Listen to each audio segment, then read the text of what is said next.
The views and opinions expressed during Love and Life with Lana and Dave are those only of the speakers and guests and do not necessarily reflect the official policy or the position of our podcast hosts or affiliates. Any content provided is not intended to malign any religion, ethnic group, club, organization, company, individual, anyone, or anything. All right, let's do it.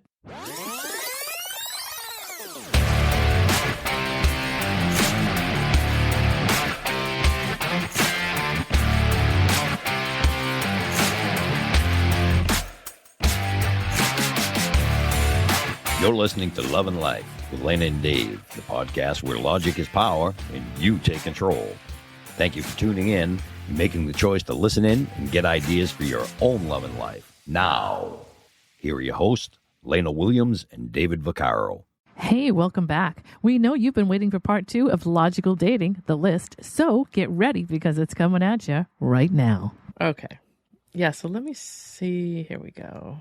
Good thing we don't do video. They'd be like, weren't they wearing the same clothes last week? I know. I actually was not. No, but... maybe Dave was. But, you know, luckily for Dave, I don't notice these things really. Like, I think if you did that for like 4 or 5 weeks, I'd be like, okay, Dave. Yeah, right. Yeah, that one T-shirt's going to go. You could probably throw it in the washer like for 5 minutes. Do you mind? Yeah, but right. Do you mind? I can smell you from here. Yeah, but I don't. It doesn't look like anything that I've seen before, so... No, this is... Either I wasn't paying attention or it's actually different. This is a new shirt, yeah. There you go. So, you know, my list is... I don't actually have... It's funny because I didn't have it written out. I just sort of take mine off of... your dating site? A dating profile for me. Hold on a second here. Let me do this. Make sure that I got the right one... Now I'm going to be good at devil's advocate. You know that, right? I know you are. But that's good. It'll be kind of funny, actually. Yeah, it will. Let's see. This may be an entertaining episode here. Yeah, it is. Sorry to everybody for... Oh, no. Oh, did I just do what I think I did? Couldn't be. She just deleted her profile off of Tinder. No, I'm actually... This is my notes. No. Can I get back? No. Here we go. Yes. Okay. Luckily that, okay. So I'm going to just leave this alone and not touch it again. Don't touch it. Yeah. So, so my list is, and I don't have it like written out. I have my list sort of like in groups. So I guess we'll do it in that format because I don't have it like numbered. Sure. But for me, a guy that I'm dating, and this is, again, my preference and the way that I feel about it. And Dave, I'm sure, will throw out all the stuff that people say to me when I give them my information. Mm-hmm. The first one is a 2-part response, and it's that somebody be both local to me and available to date. Are either of those things that you think are... Yeah, so local. You want them to live in the same town as you, or 20 minutes away, half hour away? What's local? When they ask me that, to me, local is like, I probably don't want to drive more than 30 minutes. Okay. Consistently. Right. That's about my limit. If you're about an hour away, like, you've got to either be really important, or you have to be really okay with driving most of the time. All right. But yeah, if somebody's, to me, 30 minutes is fair in the sense that, like, if we're talking on the phone and in 3 days we want to grab something to eat after work, we both can kind of get there within 15 minutes, and it's not going to be something we have to plan for days. Or is it going to take us forever, or is it not going to waste our entire night, or whatever. Sure. Yeah. There's a little bit of a thing where if somebody lives too far away, they're going to, I don't know why this is, but this tends to be over. Yes. They're either going to want me to stay, or they're going to want to stay with me, and I just assume not go through that, or have that even come up as an issue, because then I'm going to have to say, yeah, no, I'm going home, or yeah, no, you got to go. Yep. At least in the beginning. So right. I get that. So those are the two things this is what starts it off for me. Okay. My next thing is going to be that somebody there's a character issue about this that makes sense to me. There are people that get really mad when they hear this, but that they're well read, that they're articulate, and that they're intellectual. Okay. And to me, I would like somebody who really likes to sit down and read books. I'm not saying that that's a requirement, but it's really somebody, it just tends to be somebody that happens to match my nature if this is how they are. Right. Doesn't mean that people that don't do it are wrong or bad or there's anything. Right. Like, I'm not knocking at people that don't do that. You and I are very compatible on our intellectual level. We have wonderful conversation. I hate reading. I hate it. Yeah. But I read things that are, I can read. I just can't sit down and read a story like some people can. And I admire people that can. I do, but I use the books I reference. Right. Right. You wouldn't be somebody that I would knock out of the list because you actually do read. Right. And I just wanted to pull things and read them, and you may find what you're looking for. And in case your next lover is listening, we want to make sure that they understand. Oh, okay. Oh, geez, no, I don't really read, but what it means is when somebody says to me, "Well, I'm really not a reader," and you talk to them a little more like, "I just don't like to read. I'm not interested in it." And then my next question is always, "Okay, well, you may not like to read, but like, how do you gain your knowledge?" Right. Yep. How do you gain your knowledge? If reading isn't your thing and you really don't like it, and it's not okay with you, then that's fine. But like, please tell me that you're at some point they get their information from memes somehow. Yes, not from memes. Right. Hey, you like to sit and read through news articles, or you like to sit and read through any kind of articles, or you have magazines that you like to, obviously if you're not a reader and you're not touching any of that, then what are you doing? Is it audiobooks? Is it watching documentaries? Something. Right. Because you have to bring something into the relationship of the conversation that you learned somewhere. Of course. And so, unless you work at a news outlet, in which case I would say, well, no, don't touch. You don't want to look at any of that because you're sick of looking at it. I get that. But if you just don't like to actually read, if it's just like something that you despise and you won't do, then that's going to be my next question. Yeah. Good follow-up. And articulate means that you're well-spoken. Right. I spent 10 years in radio. I spent a lot of time with people who are walking around with microphones talking. I want somebody that can have a conversation and be somewhat intelligent. And right. We're talking to each other. I don't want somebody that. I want somebody I'm not trying to be mean. I want somebody who's smart, but I also want somebody who can articulate correctly what they're trying to say. Right. And I want somebody who kind of knows how to go around, I guess it would be expressing themselves in a way. Right. Sure. So that if I don't understand something, because in every relationship, two people are not going to understand everything about each other or what they're saying. Correct. The problem is, or the caveat is, can you ask correctly what somebody means and understand them right? Once you get something wrong, which always happens, can you navigate that? It happens all the time, and people can you ask able to communicate? Me? Yeah. Right. Don't tell me if I'm with somebody that tries to tell me that they know what I meant when I say something, which I can't tell you how many times that happens. Where you'll say something and I'll be like, "Well, I know what you meant by that." And it's like, "No, I meant what I said." No, I know what you meant. Yeah, we're having a problem here. Right. That's something I can't. You have to be able to sit down and discuss. Okay, well, when you say this, you mean this. If you're gonna get your feelings hurt, tell me you know what I meant. You're taking something personally, right? And I can't talk to you about it. That kind of thing. I can't fix your misunderstanding. And even when I tell you, I can't fix it if I don't know about it. Right. I've had people do that to me. Well, you meant this. No, I didn't mean that. That's not what I said, and that's not what I meant. We'll tell you meant it and argue with you about it. That drives me crazy. Yeah. Right? If you know more about me than me, what am I doing here? That's the way I feel about it. If you know more about me than I do, then what's the point of me being here? You can navigate this whole thing yourself, and I'll just go get a sandwich. Right. Right. So anyway, and intellectual means, all of that. Right. I love to sit around with somebody over coffee and have debates about stuff that's important or information or society or whatever the case may be, and enjoy discourse, period. That's basically what I'm saying. Armed with a sense of humor, I would love it if it matched mine. Sometimes I'll meet somebody that has a sense of humor that's a little off from mine, and mine is a little off from theirs. But because we're together, we spend time together, we actually kind of get a pick up sense of humor with each other. That makes sense. Yep.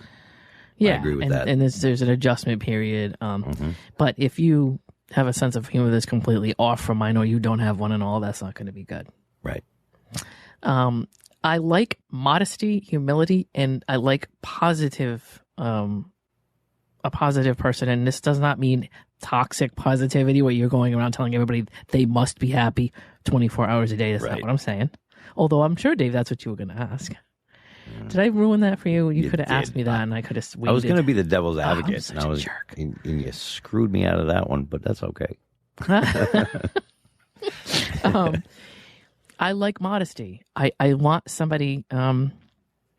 This is, I guess, a Goldilocks moment. I want somebody who is confident, but I want somebody that's not condescending and arrogant. That's kind of a humble person, right? I mean, somebody can. I like humility. Somebody can be. Yeah, I do too. I agree with that. Right. I mean, I have it on my wall right there. Live simply and be grateful. That's being humble. There's a guy that I have known for years in the DJ community, and he's probably one of the most revered DJs out there. We all know him. We all followed him and decided we wanted to become DJs because of him.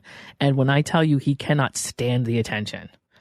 He can't stand it. He'll do it, but it's like he's like, he'll throw it back at you. He's never the type to kind of bask in. And you he's find really that attractive. A well-accomplished guy. And you find that attractive. And that to me is I love that. That's the kind of personality that I like. Sure. You know what I mean? That type of thing in a person is amazing, where they do things, they get them done, and they do them right. Yeah. And maybe somebody gives them accolades, and they kind of say, well, I did what I had to do, but like I'm not looking for the attention for this. Right. That's what I'm talking about. Yeah, you do, and that kind of matches some of the things that I wrote on my list too, where you care about what you do and you do it well, and you're not looking for a pat on the back. It's just who you are as a person. Love that too. I do. And it's called and I do love some self-deprecation as long as it's not obsessive and of course annoying. Of course. Because there are people who will just kind of do that all the time to get you to keep saying, "Oh no, you're a good person." Oh, you're doing a bonus check. Give me a bonus check. You can keep the patting on the back to yourself. Right. But to me, self-deprecation is there are a lot of comedians that kind of know that skill, where they're like, listen, they'll kind of almost roast themselves before you could get to them. And that's actually really good, as long as you're not depressing and actually putting yourself down. And there's just a complete fine line in there. And there's some people that cross that line. So, of course. And yeah, positive. I want people who kind of can at least look at the situation and say, okay, well, if you're completely destroyed by everything that's going on all the time, I can't deal with that. You have to have some kind of balance in that and know that life sometimes sucks. And okay, what are we going to do now? Responsible. So nobody with depression issues then? Nope, not nobody with depression. I didn't think so. Yeah. I like people with I don't have a problem with depression, and I know that it's pretty rampant, and there's a lot of people that have it, so that's not my problem. My problem is how they're dealing with it, how are they handling it. Exactly. Yeah. If they seem to be crushed by like very, very small events all the time, they need to fix it. That's a really hard bunch of quicksand to get out of. It just is. It is. Maybe those people can figure out what to do, and maybe dating isn't one of them right now. Right. Sometimes depression is something that you have to go get a handle on in your own way, whether it's therapy, whether it's medication, whatever it is that you need to do, and that works for you so that you're a productive individual. But if spilling milk is like destroying your week, and it's constant and it's that kind of thing, you can't really move forward in any kind of healthy relationship with that going on. I agree That's all with I'm that. saying. Yeah. I mean, I'll support you in that. I will let you have your depression, and I'll come back later. I'll do that. Right. I can't sit in it with you. I just can't do that. Right. Anyway, it doesn't mean that it doesn't mean that I'm against it. It just means it's your thing, and learn to own it and handle it. Right. If somebody's responsible, that's nice. I like responsibility. And all that comes with that, meaning, I'm a responsible person. I get myself to my job. I get back from my job. You're taking care of, for me, you're just taking care of everything that is yours. You're actively making sure that you're taking care of your own, whatever, survival, issues. The best that you can. Obviously, there are things Things happen, sure. Things happen, but I mean, for the most part, you're it doesn't mean you're irresponsible. I mean, people get handed bad crap all the time. Maybe a layoff or whatever. Right. But then what is your bounce back? How are you handling it? Correct. I mean, there are some people that will handle it don't mean to interrupt, but it's like there are some people that will, like, let's say you're executive level in tech, for example. You get laid off there. That's not something you go out and get a job the next day. It's not like working at Walmart, right? Right. It could take a year or more to get back into that. Right. It's a process. So Right. if you met a guy who, let's say he just got laid off, let's say he worked for IBM and he got laid off from IBM and he's looking for work, like that's his full-time job because it is a process. Would you consider him irresponsible, or would you consider him just because you don't want a guy that runs out and says, "Hey, okay, I'm going to go take a job at the gas station so I can pay my bills." This is going to depend on the person, right? Themselves, what kind of job they had, what kind of contingency they have, right? And don't get me wrong, I don't have 3 years' salary in the bank either. Right. But most people don't today because it's difficult. But it's like, okay, if you're a person who has any wherewithal in the field you're in, then you're going to know what the climate of that field is. Right.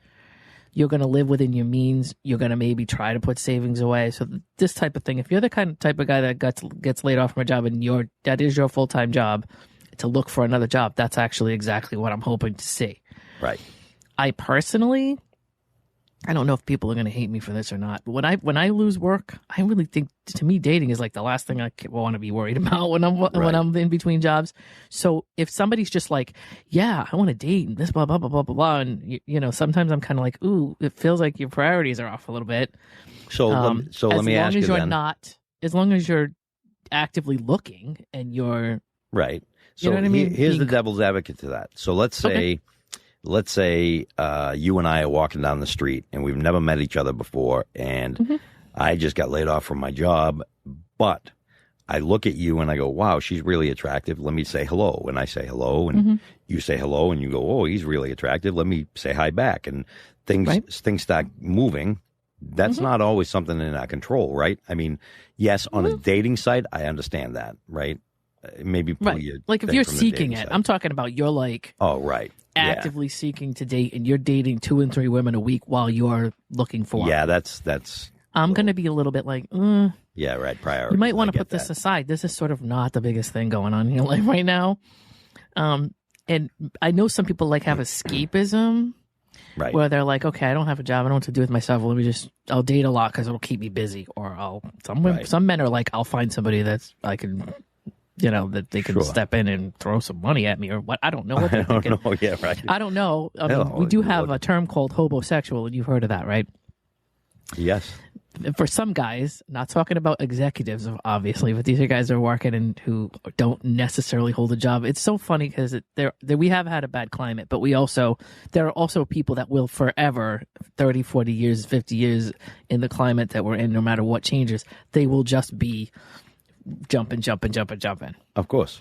And if there's a strategic jump where you're like, okay, well, I'm making this, but I know I can make that. Let me make sure that I have this in place, and maybe I can this is a job I want, and I know that if I do that, I can gain $20,000, $30,000 a year, and I should be paid more for what I'm doing, and I have a degree. I get that. Sure.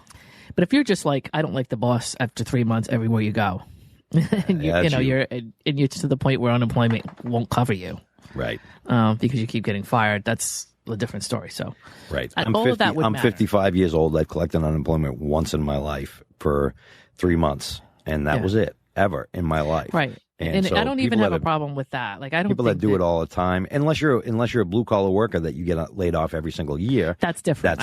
Of course. Yep, I've dated guys that were blue collar and they had union. Yes. And so they would go on contract jobs, and those jobs would be obviously temporary, and they knew they would be ending, or they'd all go and build on a project, and the project would complete, and they'd go back to the hall. That's a completely different story. Right. Yep. And those guys are usually pretty well covered, honestly. They have some good benefits and all that, despite they put good money away too, especially a lot of them because they pay dues and all that. So that's different. And those are my guys. I know. I love the blue collars. That's why I know so much. That's why I didn't want to insult your whole group of guys that you love. So I wanted to make it clear that unemployment is. It's different if you're blue collar and I'm not saying that if you're not union, it's not any good. Right. But most of those guys, at least the ones I meet at this point, have been in the industry for a while, and so they're. Yeah, I mean, landscapers too. A lot of landscapers are hard workers. They landscape all summer long, and some of them get laid off. It's funny around here. I don't know if it's completely true for everybody, but most landscapers I know, both work on the side. They usually have a day job anyway. Right. And so they do a lot of their stuff. Either they farm it out or they do stuff on nights and weekends, which they can do if they hustle. Depends on how old they are, obviously. Right. But then, yes, they plow in the winter. And they have one plow. They throw it on their truck. Most of the time they have all the, whatever they need anyway. Right. And so they can go out and shovel driveways and plow stuff, and they make winter money that way. So it's really not seasonal for them anyway. But so yeah, that's what I mean. I mean, are you a responsible person where you're like, listen, life may have thrown some crap at me, but I was sort of aware as a human being that this could happen. I see people around me that have had crap thrown at them, or I've had it happen before. And so in my mind, I have sort of a way to navigate things going on in my life and keep myself above water. I may not be I may be not rich, but I can at least pay my bills, or I can survive to the next thing. Well, that comes with. By the way, I'm looking for the next thing. That comes with responsibility as well. That's what I mean. Have on your list too. Yeah. Basically, you know what I mean. So that's what that word means to me. Right. And this keeps shutting off on me, so I have to keep. Self-sufficient is part of that. That's another word in there, and that's part of that. And independent is also part of that. And independent means a lot of things to a lot of people. Some people get really offended by independent and think that means they don't want anybody. They shouldn't want anybody around. They don't need anybody. What I mean is, independent of everybody around you, are you keeping yourself together? Are you keeping your life going? Yes. Can you take care of yourself, or do you have to have somebody in your life in order to survive? Right. Or, even emotionally and mentally, are you able to be by yourself without not, are you miserable if you're in a room by yourself? Do you have to be around people all the time? Can you be an independent entity, in all ways when you need to be? It's even better if you enjoy it, in my case. So you look forward to it. And so that way, when I want my independence in my space, I'm not getting an attitude from somebody who feels like, oh, well, you don't need me. Well, I suppose you're just going to go off and leave me. That kind of stuff. People that enjoy their independence from each other are never going to give each other grief about it. Right. They both know it's part of what you're doing, and it's necessary. In my case, it's necessary. If I don't get space in any of my relationships, I like space too, and I don't have that on my list, but it's something that I discussed very early on. I like my space, even though you can be in my space. You just have to give me my space. And what I mean by that is, I don't mind sitting if I'm watching a movie. I want to watch that movie from beginning to end without somebody trying to talk to me through that process or whatever. And that's only one thing, right? So I want my space. You want to sit next to me and do the same thing quietly with me? That's great. Right. I love being alone with somebody. Do I have to entertain you when you're in the space? Exactly. Do I constantly have to entertain you and keep you busy? Because if that's the case, I can't do that. Right. You have to entertain yourself. Yeah. One of my favorite relationship goals is, what I call separate togetherness. There's actually a whole, there's a word for it that's not something I made up. It's a thing where two people can be in a space and they're not trying to, pull energy off each other incessantly. Right. They, both of them can, hey, I can read in this room and you can go in the other room and work on something else, or I go in one room and I cook and you're in the other room watching something on TV, and we can just coexist in the environment. Yeah. And one of them isn't trying to constantly get the other one's attention. Right. Exactly. That's nuts to me. I just don't understand. There are couples that I know that are like, well, we don't really get to, my friends think I'm crazy, but I'll have friends that'll say, well, we don't really get to spend time together. And I always go, don't you live in the same house? Mm-hmm. And they're like, yeah, we live together, but we don't, I work and she works and we don't really have a lot of time. And I'm kind of like, but don't you sleep in the same bed? Yeah. This is all, to me, kind of part of the time you spend together. What you do in that time is up to you. Right, of course. But if you feel like you have to go out to dinner every week or twice a week in order to have time spent, it's weird to me. Right. Because the proximity to me is part of being with somebody. Right. Yep. And a lot of people don't count that as proximity because they're needy and clingy, and it has to be one-on-one attention all the time. The whole quality time thing, I never understood quality time. Quality time. Does that mean we go out and sit in a restaurant, give somebody our hard-earned money, sit across from each other while everybody else is talking around us? Right. That to me is not quality. Quality time is the time that when you're sitting and just having a conversation, right? That I to agree. me is the most quality time you can have. And of course, sex for me is quality time too. Yeah. Yeah. So. I think it's going to depend on each person and how they see it. Right. But if to you, quality time is as somebody pay all kinds of attention to you and listen to you talk. And if you have a problem with somebody being in your space and not giving you immediate direct attention all the time, then this is a problem. I can't. If that's something you cannot do, if you cannot sit in somebody's space and, I don't know, I call it occupy yourself. Right. Yeah. You know what I mean? Or just I agree with some that, people don't too. like their own thoughts. They just can't sit and just be. They can't be. Right. Like, just can't be. Right. And I have to do that because that's how I recharge. Right. Me, I'm the same way. I'm very quiet, or I may watch a movie, or I may just lay there and stare at the ceiling. Right. Yeah. But that's and that's what you mentioned, not sucking my energy, because I'm trying to rebuild my energy. So if I have to share my energy with you, I'm not really rebuilding it. It's kind of okay. Everybody will get this. Ready for this? Here's an analogy of what exactly we mean.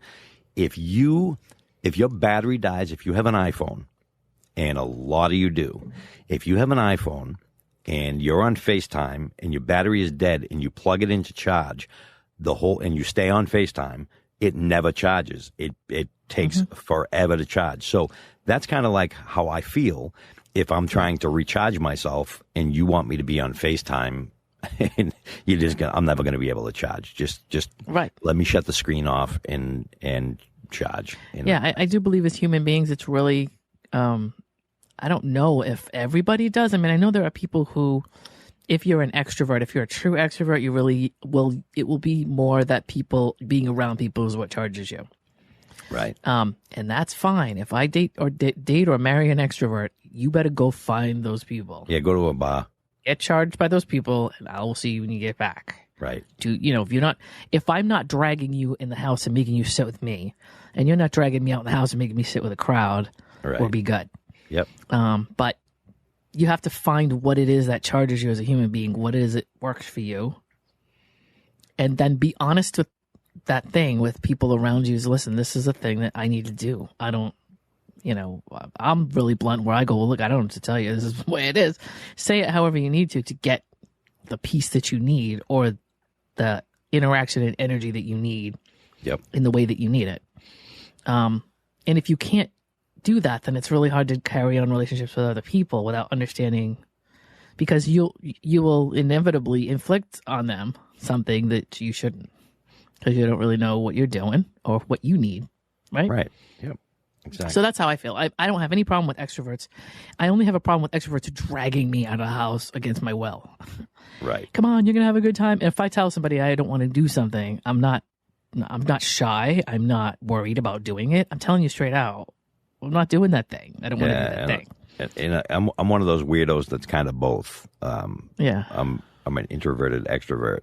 And I know it sounds weird, but all my friends that know me, we could be out somewhere and I could be the life of the party, and then all of a sudden I'm like, peace, I'm out. I'm the same way.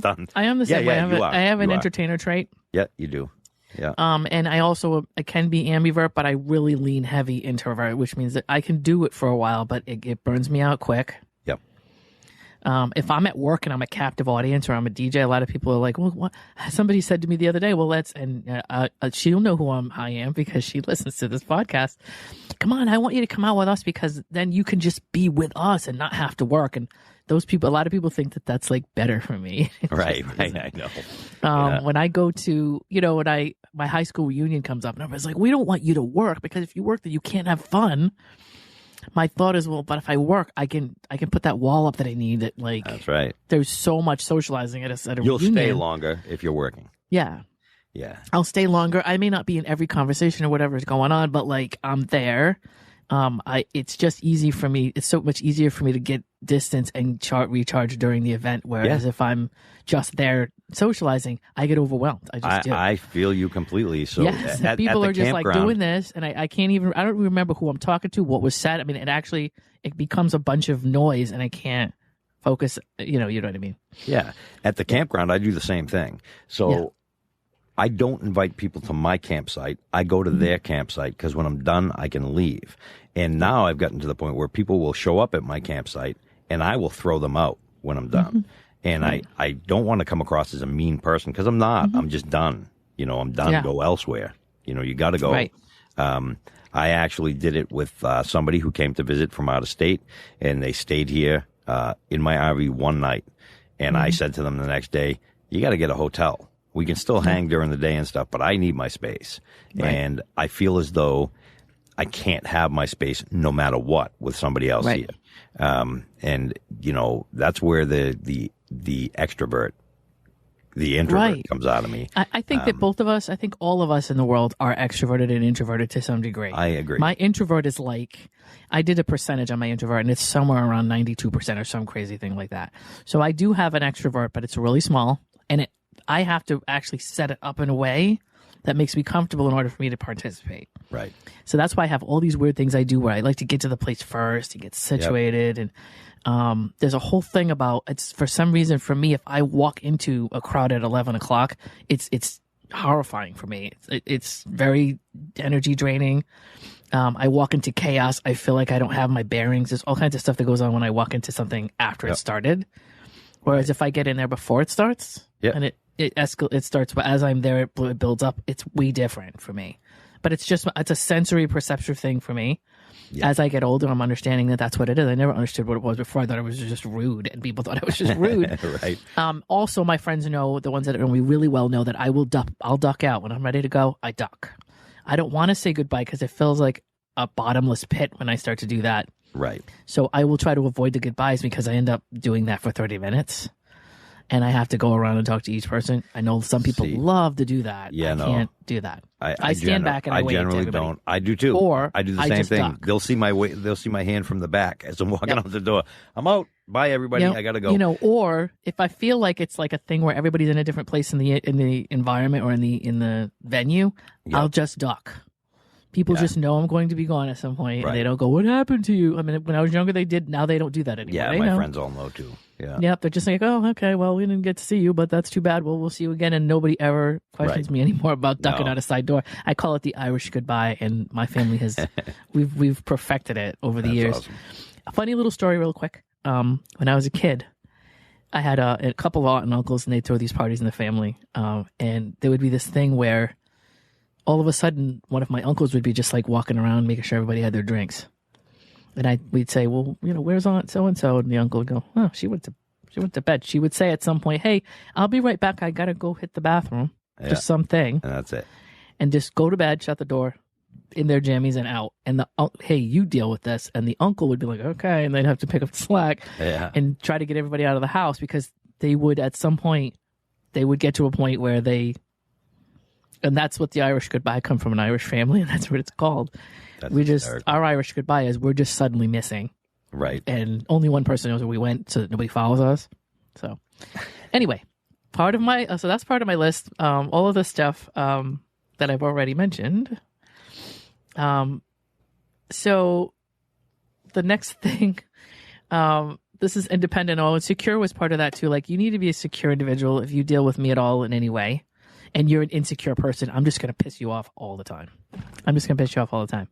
Because if you're worried about how I say things and my tone and do I care and do I mean things I say and all this kind of stuff, if you're insecure enough that stuff's going to bother you, then my language to you generally is just going to frustrate you all the time. So you have to be a really secure person in that you know who I am, you know who you are, and when I tell you something, even if you feel that it's really weird and you're not sure what I meant, you're at least secure enough to ask me and to understand, oh, that's probably not personal to me. Let me just ask what she meant by that. Right. Insecure people will fly off the handle at everything I say. You know, I'm down to, I had a guy actually get mad at me because I didn't say Happy Easter back to him the right way.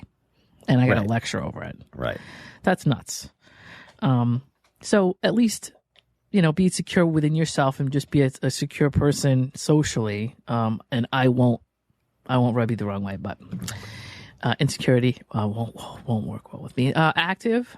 I like people who are active. I want people who are up and out, walking, doing things. I really like people who kayak. I like tennis. I like things like that. I like people who generally want to be active. Yeah, because you're very active. How many steps a day do you do? Somewhere between. I used to do 10,000, and that's really low for me, but I'll at least try to hit that. I generally do somewhere about 14,000, and honestly, with my friends, that's not that much. Right. So 5 or 6 miles. That's a lot because, I mean, a lot of people are like, oh, I did 2,000 steps today. And I'm like, yeah. I mean, I'll do 1,500, 2,000 steps just in my house. if I don't go anywhere for the day, I'll rack that up just like walking around my house doing stuff. Which I personally believe, like, of course, everything's subjective, but I believe that's a completely low amount. There's nothing going on there. That's just my transient walking around. Right. But when I'm actually trying to walk around and get some mileage, it's 5 to 6 a day on average. We've had some really hot days, so it's been fluctuating just because we're trying to get out when we can. Sure. But yeah, so that'll happen. But if I'm really trying to work out, which I'm getting more into now, I'm looking to hit 15, 20 on average, and closer to 20 than 15. But yeah, that's just me walking. And then, yeah, I want to be able to work out. I want to go play tennis. I want to kayak. I want to do things in the summer. I want to go hiking. There's things that I like to do, and I like to be a fairly active person. It doesn't have to be crazy, but I want to get out there and do things. It doesn't necessarily have to be, I actually have to be with a guy that likes that and understands it. Right. They don't necessarily have to come with me, but they have to be okay with it. Can you hear that? Is it raining? It is. Oh, wow. Heavy. That's good. I'm hoping that we get some of that. Holy you guys cow. are way north of me. You're going to hear this a lot, right? Do you hear it a lot? No, that's cool. It's the quiet storm. It's the quiet storm. We used to have a DJ that used to do that. I'm going to actually mute while you're talking until I have to say something, because holy cow, that's loud. So it is. Okay. So but this is the thing. It's a live podcast. So I think it's kind of cool, but if it bothers you, you can mute it. I just want to make sure it doesn't bother the listeners. Yeah. I mean, you can hear it probably like what it's going to sound like more than I do, because I hear it. Oh, it's kind of fading away a little bit. Yeah, I heard it drop a little. We have had some nasty weather in the sense that it's been really hot and there hasn't been a lot of rain at all. So we've been dealing with droughts, and our grass is like crumbled up, dry, yellow. A lot of our stuff, our vegetation and stuff is dying off out here. So any rain we get is for the better. So speaking of healthy and athletic, yes, my dog and I go walking for 5 or 6 miles a day. My dog and I, we go out in all weather, and Dave will tell you, we go out in 9 degrees. We're out there in the morning in 9-degree weather, walking around on snow and ice. Yeah. I'm trying to get my dog to wear shoes. He doesn't like it. That's another story.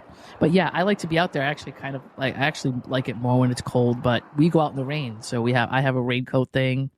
My dog does too. He doesn't like wearing it. But, we go out in all weather. It doesn't matter. We were out last night. I had to work. So sometimes if I have to be out all day and whatever, and we go out in the middle of the night, my dog and I went out last night and did 2 miles at like 2 a.m.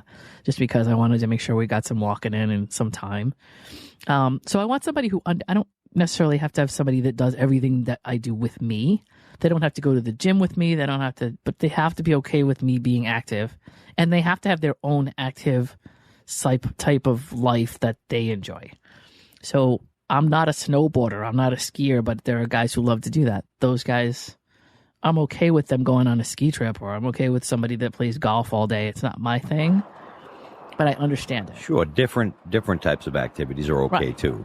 Like I have hobbies. I mean, I'm a musician. I play music. I record. Right. I don't expect somebody to do exactly that, but have your hobby too, because if I'm recording, I may be recording for 7 hours, you know, be able to entertain yourself. That's really what it is for me. Right. I mean, you want to be like me, where you find somebody who actually becomes busy. Right. And you're like, oh, yay, somebody who's got something to do, where I can get away and get my space and do my things. And it's not personal to them. Yeah. And sometimes, it's not personal sometimes to me. life gets busy that does not include a significant other, for example. If I'm working on a project for my companies, I may get really busy where I'm working, 15-hour days. Well, I don't, and I work from home most of the time, so I don't want somebody to think I'm neglecting them. I just want them to, understand that this is how we live, and, holy cow, is it raining? And to be able to, I'm glad I'm happy it is, because I'm hoping it comes this way. Dave's about 2 hours north of me. Yeah, about that. Yeah. Something about that. Yes. So hopefully that will come south a little, because we definitely need it. Like, it's really bad. I'm just hoping we don't lose power. Because it's bad. That would not be good. Nope. Oh, wow. Well, I guess we should hurry up then. Right. So active, I want him to be healthy. That means I want him to try to be healthy with how he eats. Things that keep him, the same thing as longevity. Like, hey, I want to make sure I can do all the things I want to do as long as I can. So what do I need to change my diet to do? And, how much movement do I need? That kind of thing. Care. I want somebody who's conscious of their longevity. They care about themselves. Yeah. I'm saying athletic and fit. I was told that height weight proportionate is not a thing to say. Somebody actually told me that was like a taboo to say that. But I want somebody who's at their best or at the best they can be athletic, or they're trying to be. To me, athletic means, they're out playing basketball. Fit. They're out Yeah. playing football. They're fit and they can move around and do what they got to do. And as I get older, that becomes more of a thing. When I was younger, everybody was. Yeah, we got some thunder. Oh, that lightning. real close. Watch David gets struck by lightning. Wow. Well, if I do get so, if I do lose power, you're just gonna have to finish without me. So I'll have to finish it by myself. That's right, and that's fine. I'll throw in what Dave might have said had he been. That would be had funny. He been, that would be funny. I'm hoping. I can do it though. I can pull it out. You can do it. I can pull it out. Can. So that's it. I want him to. I mean, I obviously want to like what I'm seeing, but somebody doesn't have to be so very active that they are like a basketball player. They don't have to be pro and a pro athlete, but they have to be, very interested in staying active and moving. Mutually attracted and interested is one of my requirements. The only reason I do is because there are people who don't understand that, and I have to explain that to them. I mean, we have to both be mutually attracted to each other. And if you're attracted to me and I'm not as attracted to you, I don't want somebody that's going to try to convince me for an hour that like I need to change my mind. Right.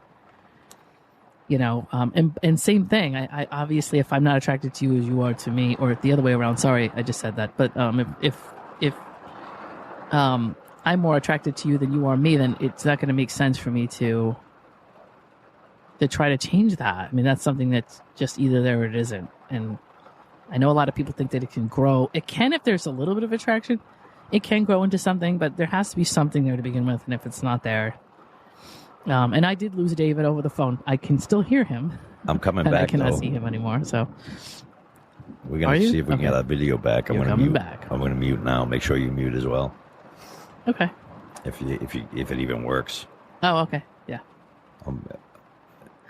We'll see. We'll see. Hey, we're gonna work with the elements. That's right. We are having a storm right now, like crazy. When I tell you, I love it. I really wish I really hope we get that. I hope my sunroof is closed. Because it's gonna cool off. It's been so hot and ridiculous.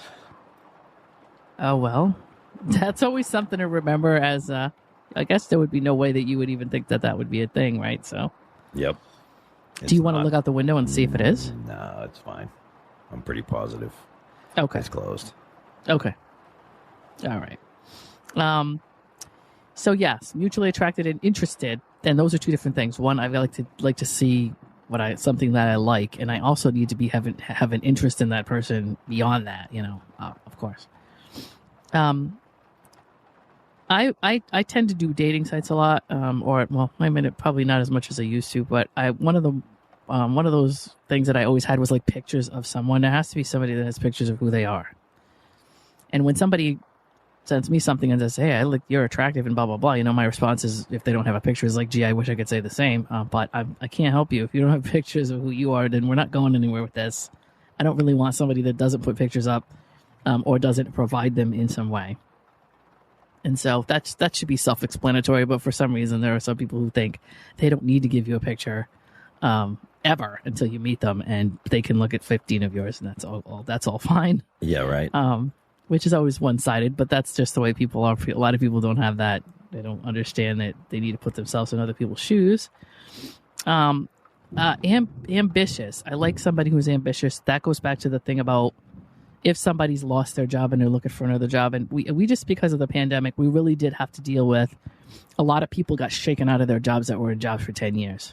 So if you have an economy where everything's happening like that, I mean, you have to allow some grace for people who are going through stuff like that, where nobody thought the pandemic would come along and like risk their employment. I mean, nobody that's been in a company for years and years, and these companies never saw that coming, so they had to adjust. So all of that is like out of your control, and you can't blame people for that.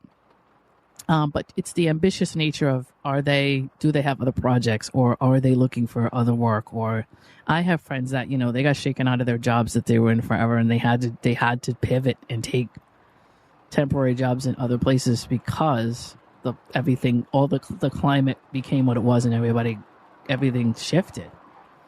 So that to me is what I'm saying. Do you have any ambition to keep yourself going, even if it's at some point you have an end goal, but you're trying to work towards it, and life might throw at whatever it throws at you, and that's not your fault. You can't. You know what I mean? Right. But it's how you handle it or how you react to it that is important to me. So yes, ambitious. I want somebody who's like wanting to be something someday and get somewhere and do something. That's one of the first things I ask. It matters to me that you care. Right. That's one of the first things I ask when I start dating somebody is, what are your goals and aspirations like? Because I believe in daily growth. I mean, I'm 55 years old, but I still want to grow every day. I have goals. I want new knowledge every day if I can get it. I always said I want to learn something new every day, no matter how small it is, even if it's trivial, even if it doesn't matter.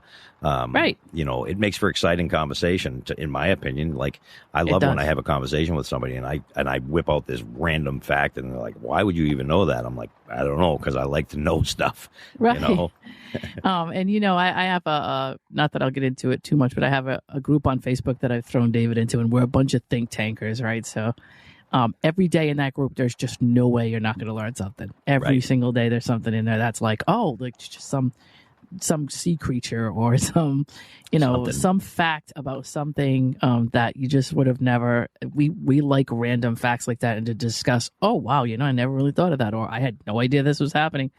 And so that's cool. That if I go into that group every day, I'll learn something new every day without even having to try. Right. I even get an email cool to for me. Base. I get random fact of the day every day, and it's something that I read. And sometimes if it's very interesting, I'll research it a little bit and be like, wow, I never knew.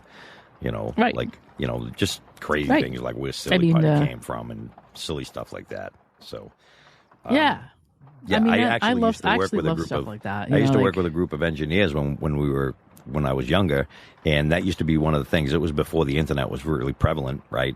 There was no Google at this point, and we used to pick a certain thing, and it would be like, why do babies cry? Why?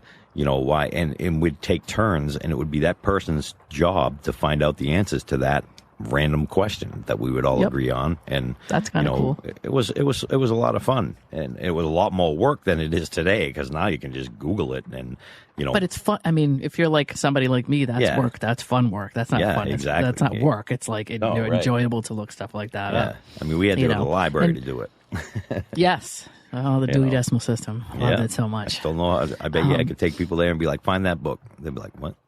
Don't ask. Find the book. Yeah, we were schooled on that for so long as kids. Of course we were. And so all of us, it's like second nature. But right now we brought a new, like a younger person in there. They'd be probably like, what? No, they can't even do a rotary phone, so they're done. Right. Or a standard car. What are some of the other things?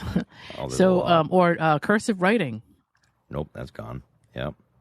Yep. So if you want to, it's just like a code now. If you use cursive writing for some of the younger people, that should be like, I don't get that. What is that? I can't understand what that is. Yeah.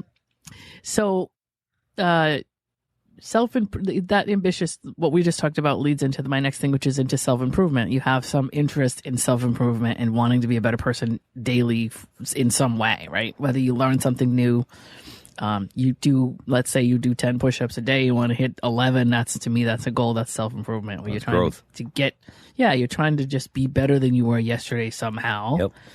Yep. That's important to me. And then enlightenment, which means I want enlightenment. I want to go beyond what I want, some form of knowledge over and above what is being handed to me. And I want to be enlightened as a person, about the people around me and who I am. And enlightenment there's so much to enlightenment, so it's not really one specific definition. But I think enlightenment as a person, somebody that seeks that, is somebody that would resonate with me. I also have secular, because I'm not heavily religious. It doesn't mean you have to be non-religious, but it has to be. I mean, you can't be devout and expect me to go with you to church every Sunday. It's not going to happen. Oh, you know, I don't have a problem with somebody who's, huh?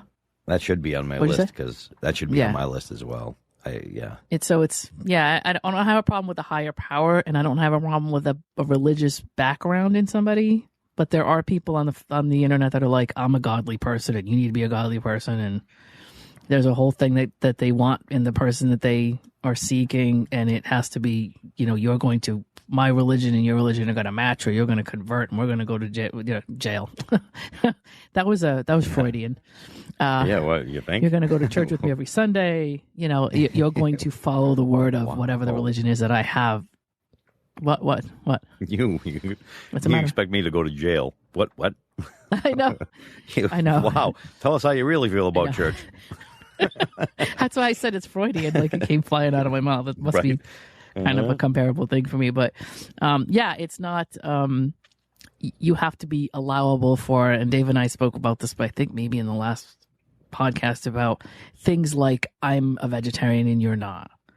That can work, but you cannot be completely and totally busting the balls of the person you're with all the time to change to do something you like. Right. If you're going to be that way, then just find somebody that likes what you like and be done with it. And if I cook for you and I cook vegetarian, you better damn well cook me meat, because that's not fair either. Right. See, but I would have an issue with that, because you're expecting me to do something that I would not normally do. I mean, look, I eat vegetarian meals all the time, not on purpose, but I just do. So I think that so there has to. I think that you just discuss it and say, okay, well, I like this and you don't like this. Okay, we can make that work.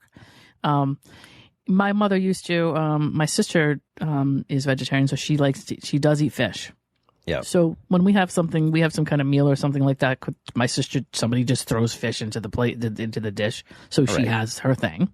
Yeah. That's all. You know, like you have, hey, we want steak or whatever the case may be. My sister doesn't eat steak, so somebody throws fish into the menu. Yeah. And then she can have a piece of fish, and the rest of us are like, you know, there's to me, that's fairly simple. There should be no reason why that can't be done. Yeah, you know? no, it can. So, but you know, if you're like really, really, really, if you're like a about vegan, it, to the point where you can't. Yeah, if you're a vegan, that's going to be I even know vegans that, for the most part, I do know vegans that are okay with being around people that aren't vegan. It's just the way that they deal with it. It's just a matter of how you handle it. If you're a vegan where you're nuts, and I just mean like I don't have anything wrong with there's nothing wrong with any of that stuff that you want to do, but if you're walking around trying to convert everybody else and giving them a lot of grief about not being who you are, I mean, that's just, I can't see a relationship surviving in that kind of environment unless somebody changes and resents it, which has happened, you know. And same thing with religion. Of course. You know, somebody can make you become religious because you want them bad enough that they make you change who you are. Well, that's not you being honest with yourself. It's not you being honest with yourself, but I've seen people do that, and neither one of those people is right. The person who does it is not right, and the person who expects it is not right. I mean, that doesn't make sense. Right. So, you know. And you are right. Yeah. Am I right? Yes, I am. Right? Like, yeah. So that's one of them. And then, yes, animal lover and environmentally aware. I happen to be interested in somebody who's environmentally aware, just has some idea that, like, listen, you know, we're living on a planet. We should all share it, and it should be something that we somewhat are healthy. We have water and we have air to breathe. Like, just some. Well, that would be a wasteful consumer. Is, you know, the same thing with me. I've never been one, and it's not because I'm like one of these crunchy earth guys at all. But when somebody leaves the water on and goes walking away, or leaves the fridge open, that annoys me, just because just close the damn thing. You can turn it back on when you come back. You know what I mean? It's like, it just to me is wasteful, and I don't like that. Like, I don't like people that waste food. Like, they make a ton of food and then they throw it away. That annoys me too. Yeah, so exactly. I just because they think it's always going to be that there. Drives me nuts. Yeah. There's no point in going to the store, buying more than you need, cooking more than you need, throwing half of it away. I mean, it wastes money, it wastes resources, it makes no sense. I agree with that. You know what I mean? So, somebody who has some resources are important, right? Somebody has a sense of that, of the, hey, I'm in this world of people, and we all need to share these resources, and it's not all about me, and we all need to sort of something like that, where they have some interest in other people around them and making sure that other people, I don't know, I can't explain it, but yeah, like, hey, I don't want me and mine. I want to make sure people around me are also, I want to make sure I'm not taking so many resources and other people around me are not getting it, because I think it's all about me, whatever, that kind of attitude. Right. Yep. And then I wrote, and this is just for me, able to extrapolate from this information if it describes you without me having to assess it, which means I don't want to go through and screen you for all this stuff. You should know yourself better than to have me doing that. Right. Than you. And yeah. Than a stranger. Right. If you read a list, they should know whether or not they fit that list. If they do not, then don't even bother. And let's be honest, look, the people who... If I just read my list and somebody calls me and she's got greasy hair and dirt under her nails, chances are pretty good you already know on my list, I'm not interested. I don't find that attractive. I find it to be lazy and just, that's... Right. And so, why, for me... why do I have to say... Right. Exactly. Why make me... there are people in the dating world who will just put you in a corner and make you tell them something, even though they know for sure that there's no reason to have to do that. Just for the sake of, I don't know, trying to force interaction or whatever. But there are people that will come along and say, well, I don't... Right. I'm everything that you say, and you say, well, all right, well, you say everything, you're everything I think you are. I'm not going to argue with you about that. You know you better than I do. But it's going to take about 20 minutes to about 2 days for me to figure out that you're lying to me. With most of those things on that list are pretty easy to suss out. So I guess if you want to waste your time, fine, but why are you wasting mine? So at that point, just know that, and the reason I say that as a woman, Dave might be dealing with it as a guy as well, but guys will, I don't know what to call it. They just throw stuff at the wall to see what sticks. It's the way they do things, at least the way that I see that they do them. And this is maybe not Dave, but there are guys out there that they're just trying to get to the next thing. They're trying to get to the next thing. And it's almost like they'll just tell you whatever it is they tell you to get you to the next step. And it doesn't even matter if it's honest. It doesn't matter if it's valid. So those are the guys I'm talking to. Hey, if you know by looking at this list, this is not you, please don't waste my time. Don't bother talking to me. And if you think that you're being excluded, right, don't waste your own time. Like, that's another thing, but I don't think a lot of these guys have the mindset of whether or not their time is being wasted. They're just trying to get the opportunity. They're trying to get that chance. They're trying to get that edge. And that's something about dating that I don't know if a lot of people understand, but there are people who are just trying to they're shoehorning their way in because they feel like they don't have a lot of whatever. And so they feel like they have to get in there any way they can, much like a job interview. With that, once I get the interview, I'll deal with it then. But I'm trying to get in the door. These are the guys that basically I'm addressing with that statement.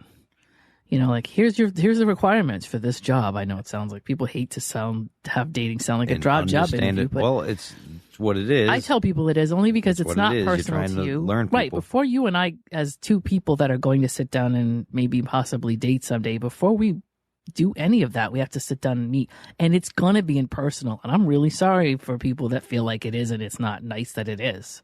It is.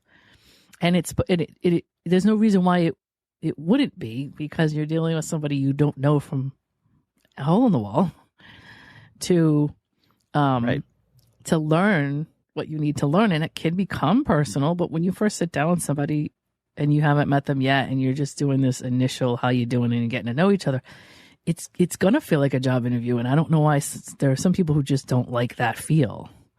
And it doesn't make sense to me that they're trying to avoid that. I don't know how they can. It is what it is. So here's the things that I like. I'm looking for somebody that's got these things, and here's the things that you like, and you're looking for somebody that has these things. And we might sit down and match our lists up, and if they don't match, they don't match. I don't know why somebody would walk away from that offended. But there are people who don't want that. They feel they don't want that interaction, or they don't want to have it end that way for some reason, so they avoid it in the first place. And I've had people say that to me, well, I don't want to feel like I'm at a job interview. And I'm like, but you kind of are. You are. You kind of are. It kind of is that.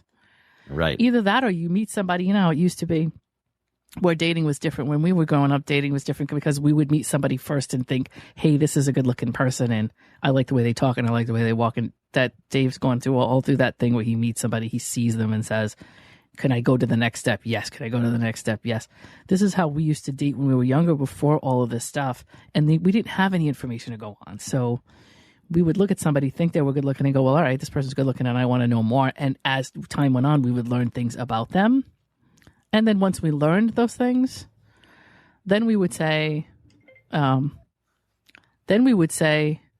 okay, no, I found out something about them that where I'm no longer interested. We would be we would be more invested at that point, right? So now it's like, listen, you're getting all the if you're a guy and you see a woman across the room, she's really good looking, and you're like, God, I really wish I could start a conversation with her, but I wish I had more information about who she is. I say a dating site is exactly what that is for you. Whether it's what they tell you, or what you extrapolate from what you're reading. Because some women will tell you what you want to hear, but you can tell, but you can read through the lines if you're good at it. And say, okay, yeah, I can tell by this way this person wrote this or whatever the case may be that this is not a match or whatever. But once you talk to them and you compare your information, you go from there. Right. How else can it be? You should be able to go from there. Absolutely. Be, at the beginning. So, and that's why we should all have a list because, and there are things on the list. Like, look, I could argue with people all day long because I can tell you that anybody that I sit down with that actually hates Donald Trump, I can have a conversation with them because I'm not a Trump supporter. Although when I see, I am on one dating site. I use, Hinge, I think. I find it to be very simple and you both have to communicate with each other before you can continue on. So I kind of like that. It weeds out all the garbage. But if somebody says, if you're a Trump supporter, we will not get along. Okay. I'm not a Trump supporter. I do think Trump was a good president, and that's my opinion. If you hated him, that's your opinion. I'm okay with that. I'm not a bigot. You can say anything you want about Donald Trump. I don't care. It's not going to bother me. But if somebody is really set in their ways enough to say, if you voted for Donald Trump, hit next, then I already know. On my side, it's recording. So Dave is in the middle of a thunderstorm, and he's going through some stuff here. So basically, I'm going to unmute Dave on here just so that he can hear me. And so, so basically he was going through this thunderstorm and it looked like it cut him off. So we did actually do most of this podcast anyway. So we got most of it in. And then the rest of it was just, what he was trying to say, which I agree with, is that if somebody is so adamant in their request for somebody that they want to eliminate, like, hey, this is a thing, I just won't tolerate any of this. That kind of speaks to their character anyway, regardless of what it is that they're talking about. So I would say that in that case, you really don't want to deal with that person anyway, just because of the way that that's the way that they're presenting that information is probably not going to make them a fun person to talk to about a lot of other stuff. So you would want to say no to that anyway. So yeah, you could say, I don't like EDM music that much. It's okay. But if somebody says, well, if you don't like EDM, if you don't like, all kinds of EDM music, that I just can't speak to you, I'm just going to not bother with that person because it's not worth it for me to try to have a conversation about why it's not that great for me, So that's the case. Anyway, so I am going to wrap up the podcast because Dave's gone missing on me, and we don't want to. And you can hear him in a little bit in the background because we are on iPhone, but for some reason our little meeting got canceled here. But we are going to obviously this is a two-parter, and let's see, we are going to wrap this up. And we're going to see you next week. Thanks for everybody that's listening. Hopefully, we're getting a lot more listeners. Dave is saying goodbye. He's waving. And again, we'll talk to you next week. Don't forget, buymeacoffee.com/Lana and Dave. Buy us some coffees. We love coffees. And for those who have bought us coffees, we appreciate it. And our usual thing of find us at lanaanddave.com. That's pretty much where everything is. So if any of your podcast platforms are there, to listen to us, and then any of our social media is there as well to catch us online. Send us any messages based on this podcast that you want to have, any questions you have, or anything that you need us to respond to. Feel free to send it to us, and we will see you soon. Have a great week. Hey, you just listened to Love and Life with Lana and Dave. Thanks for joining us, and we hope you enjoyed it. If you did, please share the podcast, leave us a comment or review, and don't forget to subscribe so you don't miss any new content. We'll see you soon.